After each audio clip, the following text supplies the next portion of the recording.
Public and business owners in GB Bazar area, which falls under Ward number 5 of the Agartala Municipal Corporation, are expressing deep resentment over the collapsing civic infrastructure.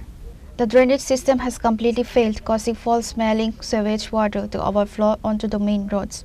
Pedestrians, including patients and relatives heading to the nearby GB hospital, are forced to navigate through filthy water while covering their faces due to the unbearable stench.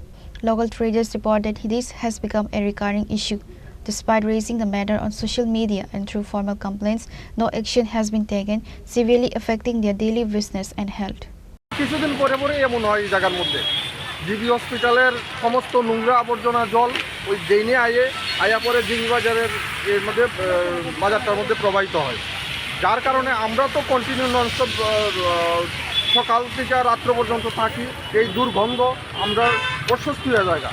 পাশাপাশি মানুষ যারা GB হসপিটালে বাজারে সবাই এই নোংরা জল পাড়াইয়া যায় গন্ধ শুনবে, এবং অনেকে বিজনেস তো আমরা এখানে করি একেবারে নাই নোংরা জলের লেগা। তো আমরা কন্টিনিউ সাফার করি। আমি কিছুদিন আগে এটা ফেসবুকেও দিচ্ছি, যাতে আমাদের এখানে নির্দিষ্ট কর্তৃপক্ষ যাতে দৃষ্টি আকর্ষণ করে, সুব্যবস্থা নেই। কেউ তাই আমরা জিজ্ঞেস করি, আমরা দেখছিও না এখন পর্যন্ত কেউ এইগুলি দেখছে বা কারোর জিজ্ঞেস করছে, হ্যাঁ এগুলি হইতেছে যে আপনাদের কী অবস্থা, কেউ জিজ্ঞাসা করছে, কিন্তু তার আমরা জানি না। কিন্তু আমরা তো এটা সাফার করতেছি, কিন্তু কেউ এগুলো নজর দিতেছে না। এটা একদিনের ঘটনা না, এইবার না, শুধু কিছুদিন পরে এমন হইতেছে। এখানে 5 নম্বর ওয়ার্ড কাউন্সিলর লথানাথ,